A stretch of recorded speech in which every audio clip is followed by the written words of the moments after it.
several patients who went to the trauma ICU. But luckily, again, with the team, many of our emergency medicine physicians from our group on scene and those who joined us in the department, we were able to take care of all patients very quickly. Thanks, Dr. Pugh. And our next speaker is our Chief of Surgery, Dr. Jeff Brewer. Yeah, so I just want to echo what Dr. Cloud and Dr. Pugh stated. You know, it takes an army to mobilize what is essentially usually a full hospital and make space for 20 plus victims of a car wreck. You know, the initial report was that we had 50 plus patients coming, which we would have been able to accommodate. So everyone from the housekeepers that keep the rooms cleaned and turned over so we can get these trauma bays utilized, to the neurosurgeons, the orthopods, all the physicians that came down to help out, and the nurses and staff in the trauma beds. So now we'll open for any questions for any of the three. What kinds of injuries, excuse me, what kind of injuries are you seeing? You know, with blunt trauma like motor vehicle collisions or a rollover like this, really any type of injury can be seen. So we have some folks that have some head injuries. We have some folks that have some extremity fractures. 2 patients from the operating room right now. One with internal injuries that are being managed and one with a severe extremity injury. And then we have several folks still getting evaluated of lesser complexity still in the emergency department. Those 2 most serious, I mean, what are their prospects at this point? Do we know? I would expect that they would recover. Any new questions? Yeah, I mean, how did you make it all come together here? Just, you know, you work as a team, obviously, but just knowing how to evaluate each of those situations of what those folks had.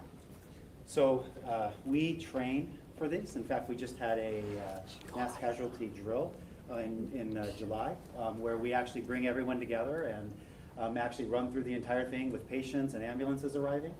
And then we learn from those, and we post-game those, and Monday morning quarterback them, and look at ways we can improve. And so that when the rubber hits the road and when the real thing happens, like today, we are prepared to be professionals and to get the patients rapidly evaluated, and the ones that need it to the ICUs and to the ORs. At the scene, this tour bus came from Niagara Falls. I'm not sure which Niagara Falls, but it came from Niagara Falls to New York City, and we were told it was loaded with people that were from the Philippines, from the Far East, from India. There was a language barrier. I would imagine some of those folks are here, and could you talk a little bit about how you're dealing with it? Is it become an issue for you, and how did you deal with that?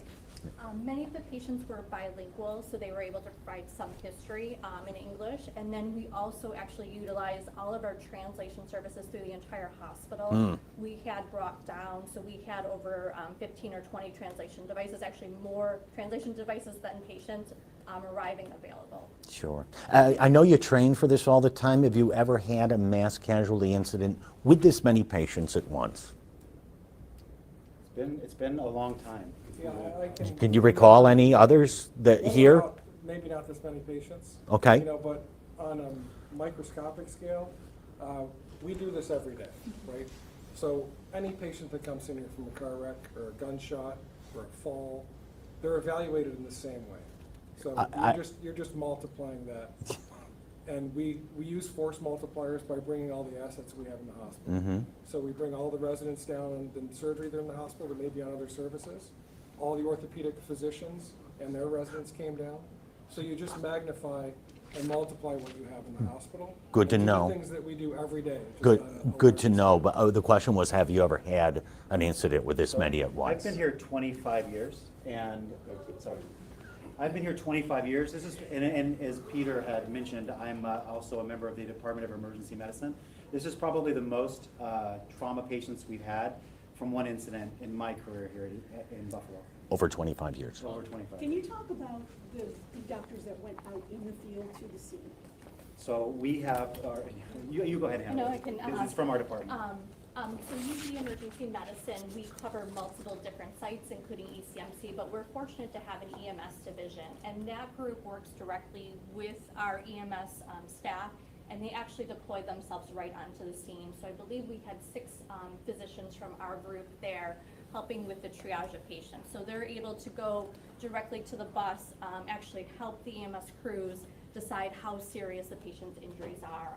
Other hospitals did receive patients with lesser injuries than ECMC, but all the critical patients, they were able to identify on scene, identify who would need Mercy Flight, and then be transferred here. So that was a huge asset, having so many trained staff on scene who have done these mass casualty drills or have been part of them, not only in New York or other states. If you know, how many Mercy Flight landings were here today?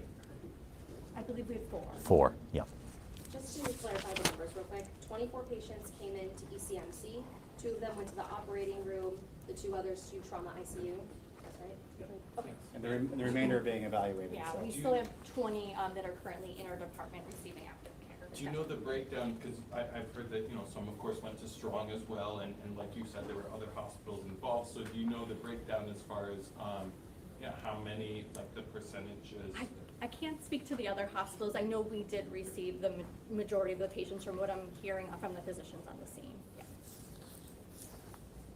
Were there any fatalities? If so, how many? I will probably direct that back to the staff on the scene, but we were told that there were several fatalities on the I scene. think New York State Police may have that information for you. Okay. From the scene, yes. Anybody else? I know Buffalo News just arrived, and it was, Cloud. you wanna, And I think to reiterate, I know this question was asked, but we were able, with the new emergency department, we went from a very small department in the old hospital, but now we have a 53-bed emergency department. We have 4 large trauma bays. We were actually able to clear every room with the help of our medicine colleagues, so that if we did receive all 50-plus patients, we would have been ready. We're very fortunate with the new setup of even the ambulance area. We were doing triage outside and making sure patients were assigned to the appropriate areas. We actually designed this new emergency department for mass casualty incidences. That was one of the primary things we were thinking about when it was designed, so that we could have good ambulance flow and patient drop-off right next to the area where they'd be evaluated for traumas. And so I think today was proof of that concept working. yeah, and of all the hospitals in the market anyway, ECMC is the designated mass casualty center for Western New York. And again, as Dr. Cloud said earlier, we are, as I think you all know, the only level 1 adult trauma center for Western New York. Oishai Children's is for pediatric cases, which would be 16 years and younger, but ECMC is for adults. Okay. Any other questions? Thanks, everybody. Appreciate it. Thank you. Thank you. And thank you. And in the advisory I sent out, there are links to the biographies of all the